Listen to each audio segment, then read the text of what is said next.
तो क्या करते हैं हम फोटोसिंथेसिस के अंदर लाइट का इस्तेमाल करेंगे।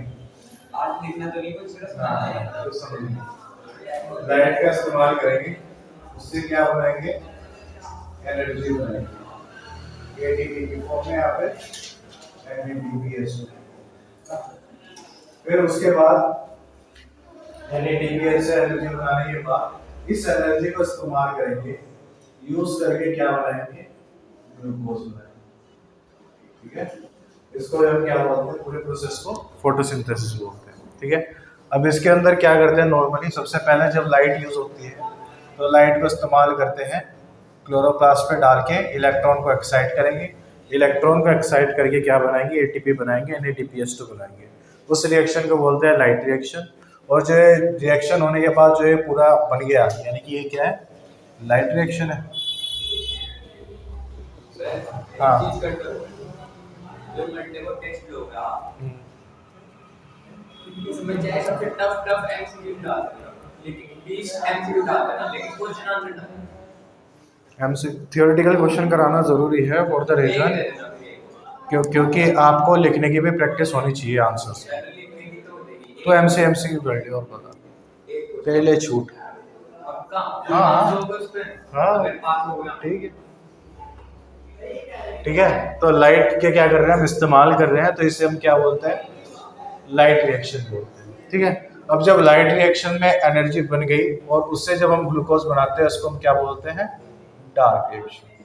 क्या बोलते हैं हम उसको, डार्क रिएक्शन। यानी कि एटीपी को इस्तेमाल करके जो ग्लूकोज बना रहे हैं उसे क्या कहते हैं, डार्क रिएक्शन। अब इस डार्क रिएक्शन में होता क्या है, बाहर से हम CO2 को लेते हैं, इस CO2 को लेके क्या करते हैं, फिक्स करते हैं। फिक्स करना इन द सेंस, तुम्हें इसको यूज करके हम क्या कर रहे हैं, इसको एनर्जी से कंबाइन करके क्या बनाते हैं, ग्लूकोज बनाते हैं। जो ऊपर भी लाइट रिएक्शन हुई और हाँ जो जी, बता रहे डार्क रिएक्शन है, ये डार्क रिएक्शन है। ठीक है, तो इसके अंदर डार्क रिएक्शन के अंदर क्या कर रहे हैं, CO2 को फिक्स करते हैं, एनर्जी का इस्तेमाल करते हैं और ग्लूकोज बनाते हैं। ठीक है, इसके अंदर एक एंजाइम भी यूज होता है जिसको हम बोलते हैं RUBP, राइबोलोज 1,5 बिस्फोस्फेट। क्लियर, ये बात समझ में आती है। तो ये डार्क रिएक्शन, ये डार्क रिएक्शन के पार्ट है, वो भी आएगा, अभी तो बस ऊपर से बता दो। ठीक है, अब नेक्स्ट इंपॉर्टेंट बात है साइट ऑफ डार्क रिएक्शन या फिर साइट ऑफ फोटोसिंथेसिस। फोटोसिंथेसिस हो कहाँ रही है, देखो ये लीफ है, ये लीफ है अपनी, इन लीफ के जो सेल्स हैं, इन सेल्स को बोलते हैं मेसोफिल सेल। क्या बोलते हैं इन्हें, मेसोफिल सेल। पता है आपको, जो लीफ के सेल्स होते हैं उन्हें हम क्या बोलते हैं, मेसोफिल सेल्स बोलते हैं। और इन मेसोफिल सेल के अंदर एक स्पेशल ऑर्गेनेली होती है जिसको हम बोलते हैं क्लोरोप्लास्ट, जिसको हम क्या बोलते हैं, क्लोरोप्लास्ट। तो यानी कि साइट ऑफ फोटोसिंथेसिस क्या है अपनी, क्लोरोप्लास्ट है। यानी कि मेसोफिल सेल के अंदर एक ऑर्गेनेली है जिसे हम क्या बोलते हैं, क्लोरोप्लास्ट बोलते हैं। उसके अंदर जनरली जो पूरी की पूरी फोटोसिंथेसिस की प्रोसेस हो रही होती है। अब इस क्लोरोप्लास्ट का स्ट्रक्चर कैसा होता है, ये एक डबल वॉल का स्ट्रक्चर होता है, इसकी डबल वॉल स्ट्रक्चर होती है। ठीक है, और उनमें कुछ इस तरह से बैग जैसे स्ट्रक्चर प्रेजेंट होते हैं। अगर इस एक बैग की बात करूं तो ये एक बैग को बोलता हूं मैं थाइलाकोइड, इस एक बैग को क्या बोलता हूं मैं, थाइलाकोइड। और इसके पूरे के पूरे कॉम्बिनेशन को हम क्या बोलते हैं, ग्रैनुल बोलते हैं। क्या बोलते हैं हम, ग्रैनुल। ठीक है, अब इस तरह से जो ये है तुम्हारे, ये आ गया कुछ इस तरह से आगे, और कुछ इस तरह से ग्रैनुल बीच में इस तरह से कनेक्टेड होता है। ठीक है, इस पाइप जैसे स्ट्रक्चर को जो दोनों को कनेक्ट करे हुए है, इसको हम बोलते हैं स्ट्रोमा लैमिना, या फिर इसको कई बार स्ट्रोमा थाइलाकोइड भी लिखते हैं बुक्स में, है ना। तो इसको क्या बोलते हैं, स्ट्रोमा लैमिना या फिर स्ट्रोमा थाइलाकोइड। ये बात समझ में आती है। अब यहाँ पर जो ये पूरा का पूरा जो इसका मैट्रिक्स है या फिर बोलो ग्राउंड सब्सटेंस है, ये जो बचा हुआ पार्ट है, इसको हम बोलते हैं स्ट्रोमा। क्या बोलते हैं हम, स्ट्रोमा। ये सारे पार्ट समझ में आते हैं। ठीक है, अगर बात करें इस वाले, अगर मैं लाइट रिएक्शन की बात करूं तो लाइट रिएक्शन जो होता है या तो वो थाइलाकोइड में होगा या स्ट्रोमा थाइलाकोइड में होगा। और अगर मैं डार्क रिएक्शन की बात करूं तो वो किसमें होगा, स्ट्रोमा के अंदर। जो ये वाला पार्ट है, ये वाला जो पूरा पार्ट, इसके बाहर वाला पार्ट है, इसके अंदर हो रही है डार्क रिएक्शन, यानी ये ग्लूकोज बनाने की फॉर्मेशन इस स्ट्रोमा वाले पार्ट के अंदर होगी। और अगर बात करूं इन ट्यूब वाले पार्ट्स के अंदर या फिर जो एक ग्रेनम वाले पार्ट है, इनके अंदर कौन सी रिएक्शन होती है, लाइट रिएक्शन। अब क्या होती है, इनकी जो मेम्ब्रेन होती है, देखो अगर मैं बात करूं, ये मेम्ब्रेन है, ये जो मेम्ब्रेन है, इन मेम्ब्रेन के अंदर कुछ स्पेशल कॉम्प्लेक्स सिस्टम्स होते हैं, ठीक है, जो लाइट रिएक्शन को करवाते हैं। अगर बात करूं इस वाले पार्ट की, जो कि क्या है, स्ट्रोमा लैमेला, इसके अंदर पाया जाता है PS1। क्या पाया जाता है, PS1। और अगर मैं थाइलाकोइड की बात करूं, इसके अंदर दोनों पाए जाते हैं, PS1 एंड PS2, यानी कि photo system 1 and photo system 2, ठीक है। लाइट रिएक्शन कराने के लिए हमें इन फोटो सिस्टम की रिक्वायरमेंट होती है, क्योंकि हमें इलेक्ट्रॉन को एक्साइट कराना होता है, ठीक है। तो अगर बात करूं PS1 की, PS1 जो है 700 नैनोमीटर की लाइट को अब्सॉर्ब करता है, जो कि मैंने इस बार MCQ में भी दिया था। और जो PS2 है वो कितना ही करता है, 680 नैनोमीटर, यानी कि 680 नैनोमीटर तक की जब लाइट इसके ऊपर गिरेगी तो इससे इलेक्ट्रॉन एक्साइट होता है। अब वो कैसे कैसे होता है वो बाद में बताएंगे, ठीक है। कितनी बात समझ में आती है तो, ठीक है। अब ध्यान से देखना, अगर मैं स्ट्रोमा लैमेला की बात करूं, अगर मैं सिर्फ और सिर्फ स्ट्रोमा लैमेला की बात कर रहा हूं, तो इसके अंदर सिर्फ और सिर्फ क्या प्रेजेंट है, PS1 प्रेजेंट है। और अगर बात करूं थाइलाकोइड की, इसके अंदर दोनों प्रेजेंट है। अब जो लाइट रिएक्शन होती है वो दो तरह की होती है, साइक्लिक और नॉन साइक्लिक। जो साइक्लिक होती है उसके लिए सिर्फ और सिर्फ PS1 रिक्वायर होता है, तो इसलिए साइक्लिक फॉस्फोराइलेशन किसके अंदर होगा, स्ट्रोमा लैमेला के अंदर होगा। और अगर मैं नॉन साइक्लिक की बात करूं तो वो थाइलाकोइड्स के अंदर होगा। ये बात समझ में आती है। जो PS1 है, जहाँ किसके अंदर प्रेजेंट है, स्ट्रोमा लैमेला के अंदर प्रेजेंट है, तो स्ट्रोमा लैमेला के अंदर साइक्लिक फोटोसिंथेसिस होगी, क्योंकि साइक्लिक फोटोसिंथेसिस के अंदर एक फोटोसिस्टम की रिक्वायर होती है। और अगर बात करो थाइलाकोइड के अंदर, इसके अंदर दोनों फोटोसिस्टम है, इसलिए जो नॉन साइक्लिक फोटोसिंथेसिस होगी वो किसके अंदर होगी, थाइलाकोइड्स के अंदर होगा, क्योंकि नॉन साइक्लिक फोटोसिंथेसिस के लिए दोनों फोटोसिस्टम रिक्वायर्ड होते हैं। वो क्यों, कैसे, अभी आगे बताएंगे। यहाँ तक कोई डाउट है?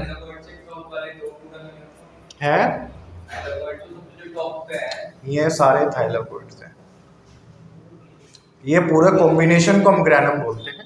अगर मैं सिंगल की एक बात करूं, कोई भी एक सिंगल उठा लो तो thylakoid, group of thylakoid is granum. बात समझ में, मिटा दो इसे। अगर ये चीज को बोलने की हाँ। साइक्लिक क्या, जो आपने बोला कि नॉन साइक्लिक साइक्लिक नहीं है, अगर हम बोलने की ग्रैनम में होते तब भी चल जाएगी। समझा नहीं मैं क्वेश्चन तेरा। आपने जैसे बोला हाँ, कि जैसा आपका ये है, क्या है? साइक्लिक रिएक्शन है, हाँ और नॉन साइक्लिक रिएक्शन जो होती है आपका इसमें थाइलाकोइड में, हाँ, ठीक है। अगर हम बोल लें कि वो थाइलाकोइड रिएक्शन ग्रेना में होती है, मतलब ग्रैनम में होती है, सही बात है, कोई दिक्कत नहीं। हाँ, दिक्कत नहीं, कोई दिक्कत नहीं, ठीक है, मिटा दो। अब आती है अगली बात पिगमेंट्स पे। अब इसके अंदर पिगमेंट कौन कौन से होते हैं? पिगमेंट अलग अलग के पाए जा सकते हैं, जैसे कि अगर मेन पिगमेंट्स पढ़ते हैं हम, तो कौन कौन से आपने, chlorophyll A, chlorophyll B, carotenoid, ज़ैंथोफिल्स, है ना।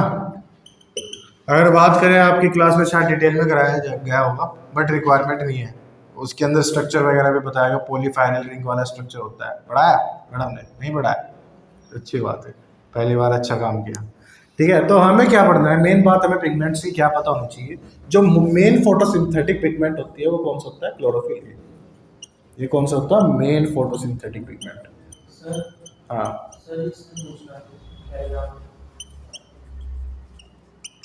क्या सर जो नॉन साइक्लिक हाँ। प्रोसेस है ना सर, वो एक ही थाइलाकोइड में होता है कि सारे में एक साथ है? सारे में कभी भी हो सकता है, कितने में भी हो सकता है, कितना भी अलग नहीं होते है।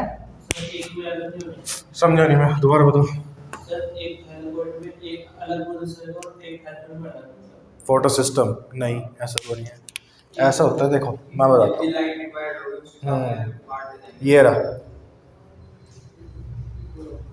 ये बना दिया मैंने, है ना। इस वाले ऊपर वाले पार्ट को बोलते हैं हम ग्रैनल, और इसको बोलते हैं हम, जो ये दबा हुआ पार्ट है इसको बोलते हैं ए ग्रैनल। दोनों के पार्ट के अंदर ही फोटो सिस्टम 1 फोटो सिस्टम 2 पाया जाता है।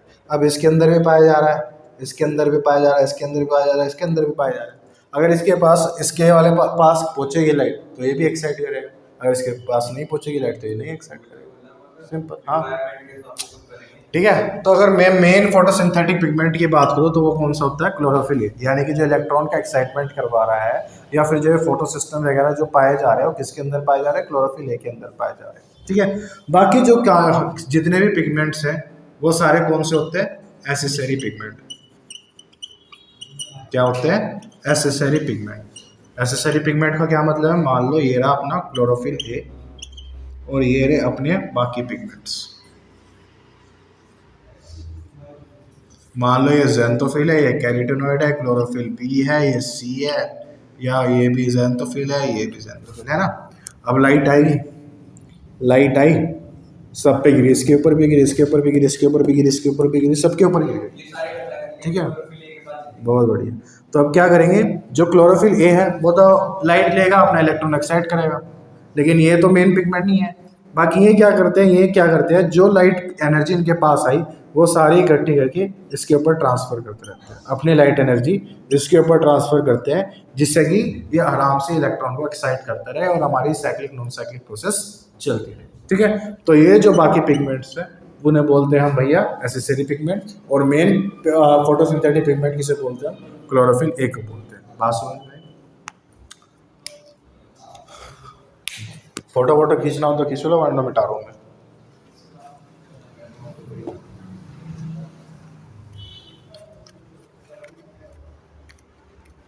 पिगमेंट्स और भी कई तरीके के होते हैं, एनसीईआरटी के अंदर ये 3 लिखे हुए हैं एसेसरी पिगमेंट, तो इसलिए मैंने 3 ही लिखे हैं। ठीक है।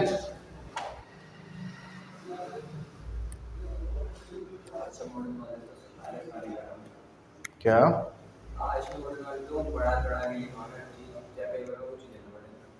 वो इसलिए दिया जाता है जिससे बढ़िया से कंपार्टमेंट लगा सके बच्चों की लैब में। ठीक है, बता दो। अब आता है अपने लाइट रिएक्शन के ऊपर।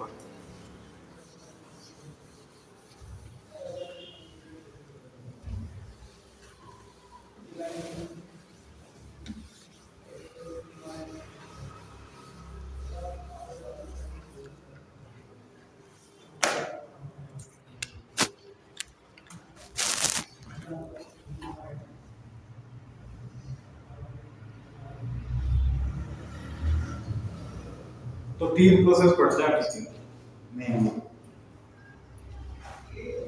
एक साइक्लिक फोटोफॉस्फोराइलेशन,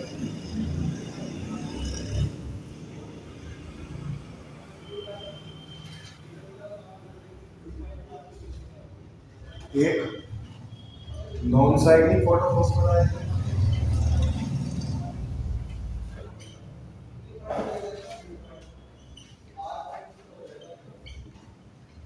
और एक कीमोस्मोटिक हाइपोथेसिस।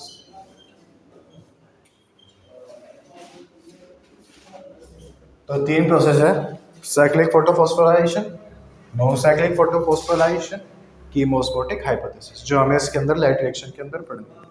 तो लाइट रिएक्शन के अंदर सिंपल क्या कर रहे हैं हम, इलेक्ट्रॉन को एक्साइट करेंगे, लाइट देंगे, इलेक्ट्रॉन को एक्साइट करेंगे, उससे जो एनर्जी मिलेगी उसका क्या करेंगे, उससे एटीपी या फिर NADPH बनवा देंगे। ठीक है, इस प्रोसेस को क्या बोलते हैं हम, लाइट रिएक्शन बोलते हैं। ठीक है। तो सबसे पहले बढ़ते हैं साइक्लिक फोटोफॉस्फोराइलेशन। अब मैंने इसमें बताया कि इसके अंदर क्या होती है, सिर्फ और सिर्फ एक फोटो सिस्टम काम करता है जिसका नाम है फोटो सिस्टम 1। ठीक है। तो ये रहा अपना फोटो सिस्टम 1 का रिएक्शन सेंटर, जो कि कितने उस नैनोमीटर का होगा, 700। PS1 है ना, वो 680 PS2 का होता है। ठीक है। ये रहा इसका इलेक्ट्रॉन एक्सेप्टर, है ना, और ये रहा अपना सूरज, या फिर बोलो लाइट सोर्स, कुछ भी हो सकता है। लाइट सोर्स एक 100 वाट का बल्ब भी एक लाइट सोर्स है, तो लाइट सोर्स कुछ भी हो सकता है, हम यहाँ पर समझेंगे। ठीक है। अब यहाँ से आएगी लाइट रेस, किस फॉर्म में, फोटॉन्स के फॉर्म में। लाइट रेज आके इसके ऊपर टकराएगी, इसके अंदर इलेक्ट्रॉन होगा, वो क्या करेगा, एनर्जी को लेगा, एनर्जी को लेने के बाद क्या हो जाएगा, एक्साइट हो जाएगा और इलेक्ट्रॉन एक्सेप्टर के पास पहुंच जाएगा। ठीक है। इलेक्ट्रॉन एक्सेप्टर से पहुंचने के बाद वो सीधा अपनी जगह पे ही वापसी आ जाएगा, जहाँ से चला वहीं पे ही वापसी आ जाएगा। और जब ये वापसी आ रहा होता है तो यहाँ पर क्या करता है, एडीपी और एक इनऑर्गेनिक फॉस्फेट को जोड़ के एटीपी बनाता है, इसलिए इसे हम क्या बोलते हैं, साइक्लिक फोटोसिंथेसिस बोलते हैं। ठीक है, क्या हो रहा है, लाइट आई, रिएक्शन सेंटर के ऊपर गिरी, इलेक्ट्रॉन एक्साइट हुआ, इलेक्ट्रॉन एक्सेप्टर ने पकड़ा, उसके बाद जब इलेक्ट्रॉन पहला इलेक्ट्रॉन एक्सेप्टर से नीचे की तरफ वो इलेक्ट्रॉन फ्लो के अंदर गया, यानी कि जब अपनी एनर्जी को रिलीज करता हुआ वो चला, तो उस एनर्जी को एडीपी ने पकड़ी और उससे एटीपी बना लिया। ठीक है, इसे हम बोलते हैं साइक्लिक फोटोफॉस्फोराइजेशन। आप साइक्लिक इसलिए बोल रहे हैं क्योंकि इलेक्ट्रॉन जहाँ से चला वहीं पे वापसी आ गया, उसको इसलिए हम क्या बोलते हैं, साइक्लिक फोटोफॉस्फोराइजेशन। अगर इसके इलेक्ट्रॉन ट्रांसपोर्ट की बात करूँ तो इसमें सबसे पहले इलेक्ट्रॉन एक्सेप्टर आता है फेराडॉक्सिन, सबसे पहले इलेक्ट्रॉन पकड़ता है फेराडॉक्सिन, उसके बाद पकड़ता है plastoquinone, then cytochrome complex, then उसके बाद आता है तुम्हारा plastocyanin and then finally to reaction centre.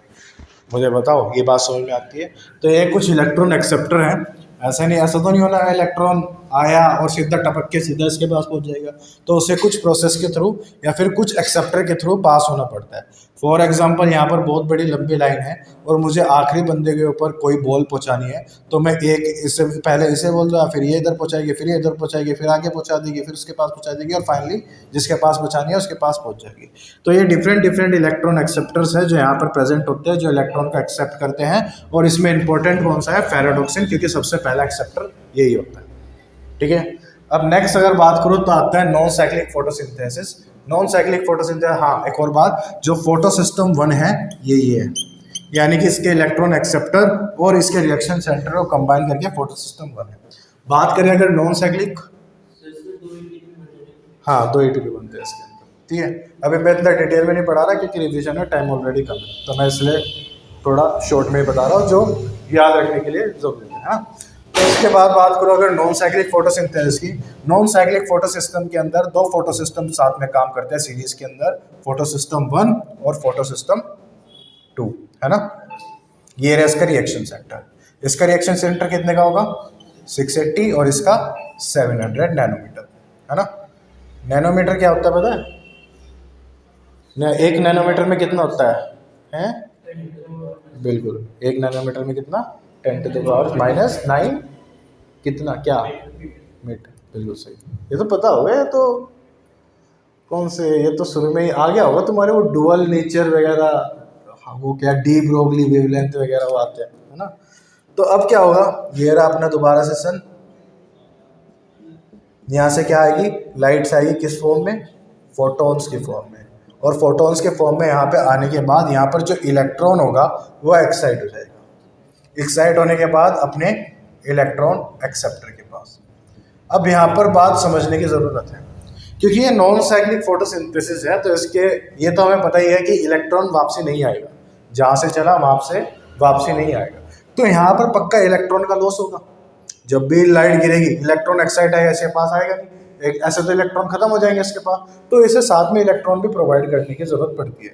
तो इलेक्ट्रॉन प्रोवाइड करने के लिए यहाँ पर क्या होता है, एक वाटर का मॉलिक्यूल यहाँ पर इस तरह से ब्रेक करता है, किस फॉर्म में, H+ के फॉर्म में, ऑक्सीजन की फॉर्म में, साथ में इलेक्ट्रॉन्स। ठीक है, H+ में टूटेगा, ऑक्सीजन में टूटेगा और इलेक्ट्रॉन्स में टूटेगा। जो ये इलेक्ट्रॉन होगा वो यहाँ पर इस तरह से रिफिल हो जाएगा।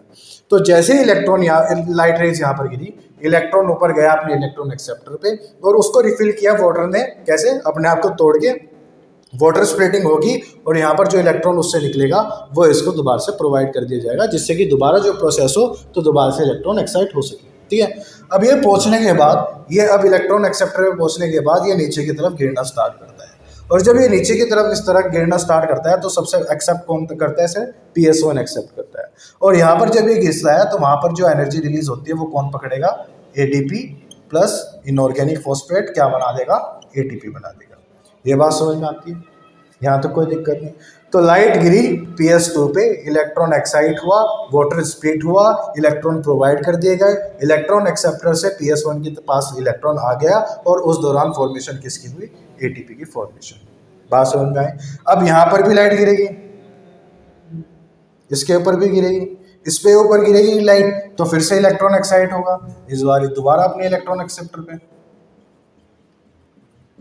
इलेक्ट्रॉन एक्सेप्टर से इस बार ये जाएगा, पास होगा किसके पास, NAD पॉजिटिव के पास, और इससे क्या बनाएगा, NADPH।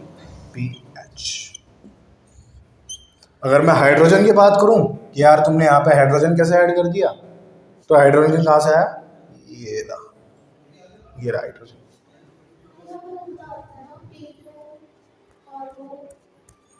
इतने डिटेल में नहीं बता रहा, मैं सिर्फ रिवीजन के फॉर्म में करा रहा हूँ। तो इसका मैं पहला एक्सेप्टर बता देता हूँ। इसका पहला एक्सेप्टर कौन है, प्लास्टोक्विनोन, और इसका पहला एक्सेप्टर कौन है, फेराटॉक्सिन। तो ये पता होना चाहिए, बात समझ में आई। तो यह है तुम्हारा नॉन साइक्लिक फोटोफॉस्फोराइलेशन। अब लास्ट इसके अंदर लाइट रिएक्शन के प्रोसेस आता है कीमो-ऑस्मोटिक हाइपोथेसिस। ये एक ऐसी हाइपोथेसिस है, अब हमने पढ़ तो लिया कि हाँ भाई इलेक्ट्रॉन एक्साइट हो रहे हैं और जब वो नीचे की तरफ गिर रहा है तो उससे ATP या फिर NADPH बन रहा है। बट एक्चुअल में ATP बन कैसे रहा है, एक्चुअल में ATP प्रोड्यूस कैसे होते हैं, वो कौन बताता है, ये कीमो-ऑस्मोटिक हाइपोथेसिस बताती है। इसका फोटो खींच लो, फिर उसके बाद कीमो-ऑस्मोटिक हाइपोथेसिस बताऊंगा।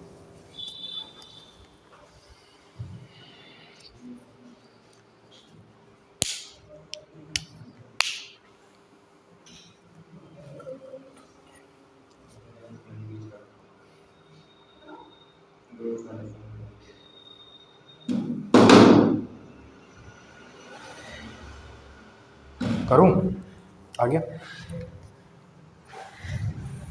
अब इस चीज को ध्यान से सुनना, है थोड़ा टफ टॉपिक है, कीमो-ऑस्मोटिक हाइपोथेसिस।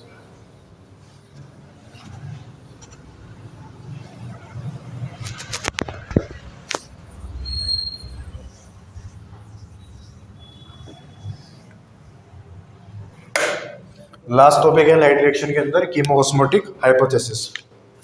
अब देखो मैंने ये बनाया था ना कि मैं थोड़ा सा छोटा सा बना के दे देता हूँ। ये रहा क्लोरोप्लास्ट, ये रहा थाइलाकोइड, ये है ना इस तरह से थाइलाकोइड के, है ना। तो मैं पूरा का पूरा एक बना रहा हूँ इस तरह से, है ना। तो ये रहा देखो,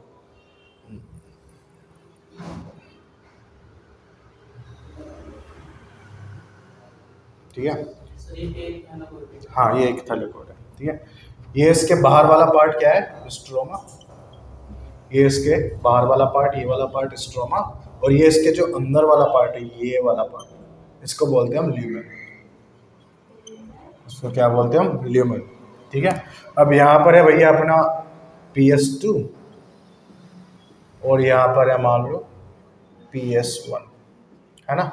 और इलेक्ट्रॉन एक्स आएगा, इससे ट्रांसफर होगा किसके पास, प्लास्टोक्विनोन के पास। प्लास्टोक्विनोन से जाता है किसके पास, प्लास्टोसाइनिन के पास। प्लास्टोसाइनिन से जाता है किसके पास, PS1 के पास। ये तो पता ही होगी आपको बात, ठीक है। अब यहाँ पर एक इस तरह से ट्रांसपोर्टर लगा हुआ होता है, ये रहा ट्रांसपोर्टर, ठीक है। ये है H+ ट्रांसपोर्टर, ठीक है, या फिर इसको हम बोलते हैं प्रोटॉन पंप। क्या बोलते हैं इसको, प्रोटॉन पंप। अब जब इलेक्ट्रॉन यहाँ से यहाँ ट्रांसफर हो रहा है, तो जब ट्रांसफर होता है तो उस टाइम पे इलेक्ट्रॉन का एक नेगेटिव चार्ज का फ्लो हो रहा है। तो उस केस में क्या होता है, यहाँ से जो बाहर H+ होते हैं वो अंदर की तरफ मूव करने का काम कौन करता है, ये प्रोटॉन पंप करता है, ठीक है। इसकी सिग्नलिंग बहुत कॉम्प्लेक्स होती है, तो सिग्नलिंग में हम नहीं जाएंगे कि कैसे मूव कर रहा है, क्यों मूव कर रहा है। हमें इतना होता है इलेक्ट्रॉन का फ्लो हो रहा है, इस वजह से नेगेटिव चार्ज का फ्लो हो रहा है, तो इस वजह से H+ का मूवमेंट अंदर की तरफ होता है। H+ इससे काफ़ी ज़्यादा अंदर आ रहे हैं, तो बाहर से स्ट्रोमा से H+ का मूवमेंट अंदर की तरफ हो रहा है, पहली चीज़, ठीक है। दूसरी चीज़ ध्यान से सुनना, अब जब ये इलेक्ट्रॉन का मूवमेंट हो रहा है तो PS2 के पास क्या होता है, वाटर का स्प्लिटिंग होता है, अभी पढ़ा है, हो रहा है, अभी बताया था ना नॉन साइक्लिक के अंदर वाटर स्प्लिट होता है। तो जब ये वाटर स्प्लिट हो रहा है तो उससे भी H+ यहाँ पर इकट्ठे हो रहे हैं, तो H+ टूट रहा है, तो H+ यहाँ पर इकट्ठे हो रहे हैं। तो क्या हो रहा है, यहाँ पर जो H+ है वो बहुत ज़्यादा कम हो रहे हैं, और यहाँ पर H+ की क्वांटिटी क्या हो रही है, बहुत ज़्यादा बढ़ गई है। तो एक ग्रेडियंट बन गया, यानी कि एक तरफ तो H+ की कंसंट्रेशन बहुत ज़्यादा हो गई और एक तरफ H+ की कंसंट्रेशन बहुत कम हो गई। तो इस केस में यहाँ पर एक क्या होता है, इस तरह से एक चैनल लगा हुआ होता है जिसका नाम होता है ATPase। क्या है, ATPase। ये ATPase क्या करते हैं, H प्लस का हाई कंसंट्रेशन से क्या कराता है, मूवमेंट कराता है लो कंसंट्रेशन की तरफ। तो जैसे ही यहाँ पर जब H प्लस बहुत ज्यादा इकट्ठे हो गए और H प्लस यहाँ पर बहुत ज्यादा कम हो गए, तो एक प्रोटॉन मोटिव फोर्स निकलेगी और H प्लस को इस तरह से बाहर फेंकना स्टार्ट करेगी। जब H प्लस इस तरह से यहाँ से निकलते हैं, तो यहाँ से जो H प्लस निकल रहे हैं उससे जो एनर्जी रिलीज हो रही है वो क्या करेंगे, ADP पकड़ेगा और उससे क्या बना देगा, ATP बना देगा। ठीक है, इसी हाइपोथेसिस को क्या बोलते हैं हम, कीमोओस्मोटिक हाइपोथेसिस। ठीक है, अब इसके अंदर एक क्वेश्चन आता है कि इसके अंदर क्या क्या रिक्वायरमेंट है हमें। सबसे पहले तो हमें प्रोटॉन पंप की रिक्वायरमेंट है, ठीक है, हमें ATPase की रिक्वायरमेंट है, H प्लस ग्रेडियंट की रिक्वायरमेंट है। तो ये सब की हमें रिक्वायरमेंट होती है कीमोओस्मोटिक हाइपोथेसिस के लिए।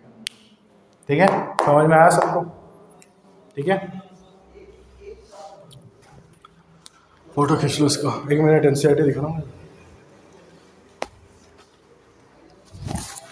फोटो क्लिक कर लो फिर मुझे बता।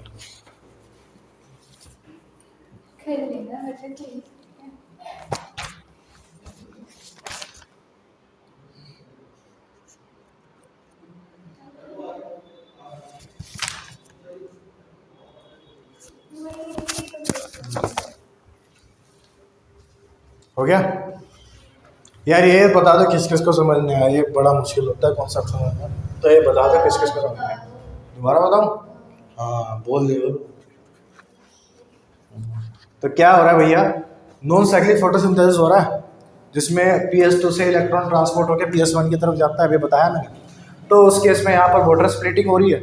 वाटर स्प्लिटिंग से अंदर की तरफ जो ल्यूमेन वाला पार्ट है, इसका जो ल्यूमेन वाला पार्ट है थाइलाकोइड का, इसके अंदर क्या हो रहा है, H प्लस इकट्ठे हो रहे हैं। जब इलेक्ट्रॉन का मूवमेंट हो रहा है, कुछ प्रोटॉन पंप क्या कर रहे हैं, H प्लस को अंदर की तरफ भेज रहे हैं, तो इससे भी H प्लस बहुत ज्यादा इकट्ठे हो रहे हैं। तो स्ट्रोमा के अंदर H प्लस बहुत ज्यादा कम है, इस वाले पार्ट के अंदर H प्लस बहुत ज्यादा कम हो गए और अंदर H प्लस बहुत ज्यादा बढ़ गए। तो एक ग्रेडियंट बन गया जिसे बोलते हैं प्रोटॉन ग्रेडियंट। क्या बोलते हैं, प्रोटॉन ग्रेडियंट। एक तरफ बहुत ज्यादा हाई कंसेंट्रेशन, एक तरफ लो कंसेंट्रेशन। तो उस केस में हाई कंसेंट्रेशन से लो कंसेंट्रेशन की तरफ जो ये मूवमेंट होता है ब्रेक हो जाता है, यानी कि H प्लस का मूवमेंट होना स्टार्ट हो जाता है किससे, ATPase से। जो ये ATPase होता है क्या बनाता है, जब दो H प्लस इससे मूव करते हैं तो एक ADP मॉलिक्यूल एक ATP बनता है। यहाँ पर एक बारी में 2 H प्लस मूव करते हैं, याद रखना 2 H प्लस। ठीक है, 2 H प्लस का मूवमेंट होता है और 2 H प्लस बाहर आता है तो उससे क्या होता है, ATP बनता है। बात समझ में आई, अब आई समझ, क्लियर। ये नॉन साइक्लिक साइक्लिक फोटोसिंथेसिस जो हमें बता रही है वो बता रही है कि इलेक्ट्रॉन का कैसे फ्लो हो रहा है और कहाँ पे ATP एक्चुअल में बन रहा है। ठीक है, कीमोओस्मोटिक हाइपोथेसिस बताती है कि एक्चुअल में, ये तो हमने पढ़ लिया कि ATP बन रहा है, लेकिन एक्चुअल में ATP कैसे बन रहा है वो कौन बताता है, कीमोओस्मोटिक हाइपोथेसिस। हाँ क्या ना, H प्लस है, ATP है। हाँ गए, हाँ फॉस्फेट जुड़े, इसके एनर्जी को इस्तेमाल करके जो H प्लस के मूवमेंट से एनर्जी मिली उसको इस्तेमाल करके ADP और फॉस्फेट जुड़ गए और ATP बना लिया। ठीक है, ये ऊपर वाला पार्टिकल क्या होता है, कोई बताएगा इसको क्या बोलते हैं,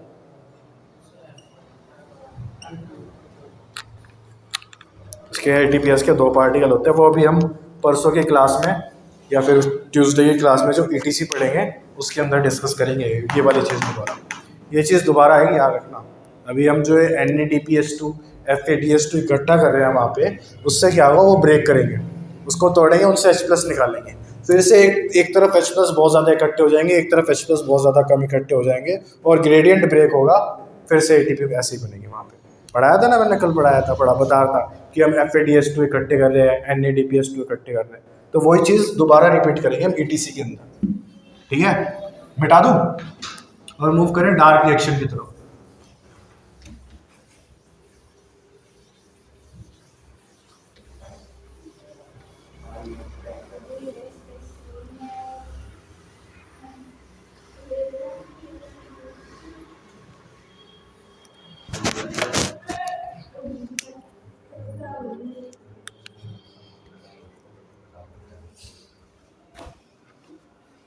नेक्स्ट आता है अपना डार्क रिएक्शन, और डार्क रिएक्शन भी हम 2 तरह के पढ़ते हैं। एक C3 साइकिल जिसको हम क्या बोलते हैं, कैलविन साइकिल, और एक C4 साइकिल जिसको हम क्या बोलते हैं, हैच एंड स्लैक पाथ। ठीक है, एनर्जी बना ली। हमारा मुद्दा क्या है, कार्बन डाइऑक्साइड को फिक्स करना और कार्बन डाइऑक्साइड और एनर्जी का इस्तेमाल करके क्या बनाना, एनर्जी बनाना, ये हमारा मुद्दा है। ठीक है, तो अगर आप C3 प्लांट्स की बात करें, जो मैक्सिमम प्लांट्स होते हैं, जो ज़्यादातर प्लांट्स होते हैं वो C3 प्लांट्स होते हैं। बहुत कम C4 प्लांट पाए जाते हैं, जैसे कि मेज, शुगर केन, ये कॉमन एग्जांपल है बहुत ज़्यादा C4 प्लांट्स के। ठीक है, तो C3 प्लांट्स के अंदर जो फर्स्ट स्टेबल प्रोडक्ट बनेगा वो कितने कार्बन का होगा, 3 कार्बन का होगा, इसलिए इसका नाम क्या है, C3 साइकिल। ठीक है, और इसका नाम क्या होता है, PGA, और PGA की फुल फॉर्म बता रही है वंशिका।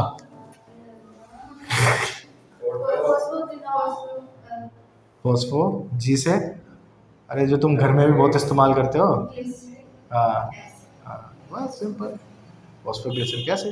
ठीक है, PGA।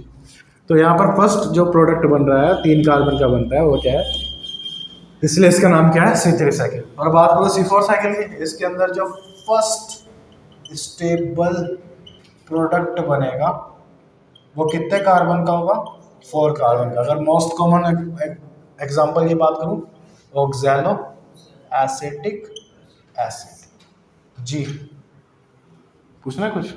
ठीक है, अब क्या होगा, अब C3 साइकिल को डिस्कस करते हैं कि C3 साइकिल एक्चुअल में हो कैसे रही है।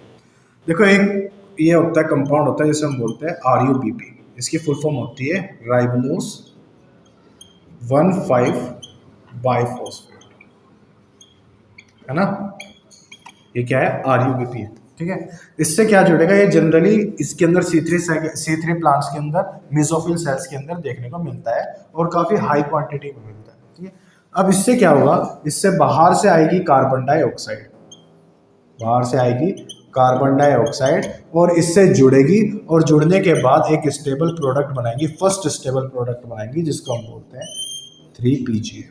ठीक है, जिसे हम क्या बोल रहे हैं, 3PGA बोल रहे हैं। ठीक है, तो RUBP से कार्बन डाइऑक्साइड जुड़ी, जो यहाँ पर एक एंजाइम भी रिक्वायर होता है, इस प्रोसेस के अंदर एक एंजाइम भी लगता है जिसको हम क्या बोलते हैं, रूबिस्को। रूबिस्को की फुल फॉर्म कौन बताएगा,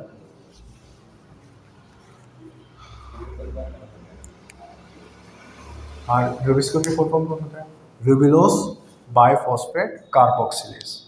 कार्बोक्सिलेज ऐड हो जाता है, कार्बोक्सिलेज ऐड हो जाता है, इसके आगे कार्बोक्सिलेज ऐड कर दो, रूबिस्को बन गया। ठीक है, तो ये एंजाइम होता है जो इस कार्बन डाइऑक्साइड की फिक्सेशन के लिए रिक्वायर होता है। तो कार्बन डाइऑक्साइड RUBP से जुड़ता है, RUBP से जुड़ने के बाद 3PGA यहाँ पर पहला प्रोडक्ट बनाता है। इसके बाद ये 3PGA क्या होता है, कन्वर्ट होता है ट्रायोस फॉस्फेट के अंदर। इसके अंदर कन्वर्ट होता है ट्रायोस फॉस्फेट के अंदर, और इस प्रोसेस के अंदर ATP भी कंज्यूम होती है, साथ में NADPH भी कंज्यूम होती है।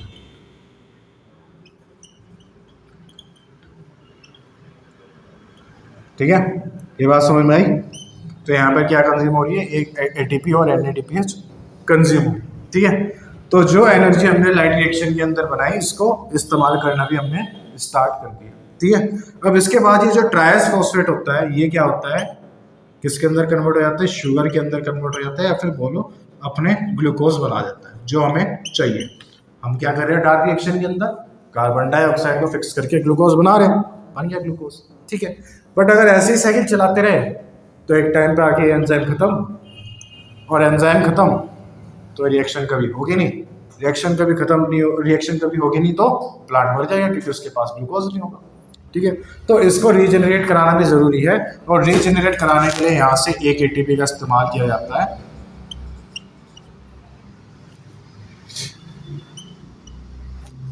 और यहाँ पर इस प्रोसेस को क्या बोलते हैं, रीजनरेशन।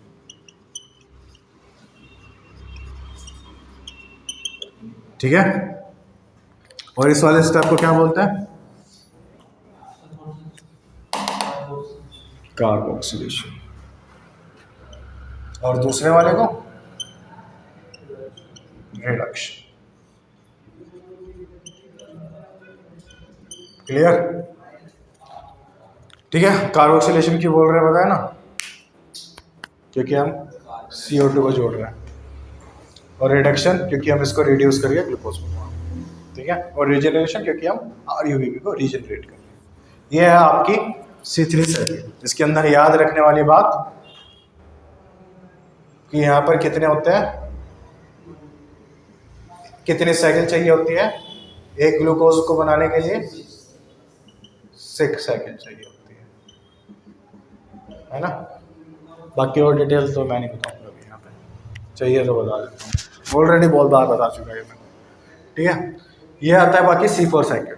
C4 साइकिल के अंदर क्या होते हैं, एक स्पेशल C4 प्लांट जो होते हैं उनके अंदर स्पेशल एनोटमी होती है, जिसको हम बोलते हैं क्रेन्स एनोटमी। उसके अंदर क्या होते हैं, जैसे एक तो ये मेसोफिल सेल है, इस मेसोफिल सेल को क्या होता है, कुछ अदर सेल सराउंड करके रखे हुए होते हैं। ये रहा मेसोफिल सेल, जिसको हम बोलते हैं बंडल शीथ सेल, है ना। तो इसको हम क्या बोलते हैं, क्रांस एनोटमी बोलते हैं। इसके अंदर अगर बात करो, इसके अंदर सिर्फ और सिर्फ मेसोफिल सेल थे, बट इसके अंदर एक एडिशनल सेल है जिसको बोलते हैं मेसोफिल सेल।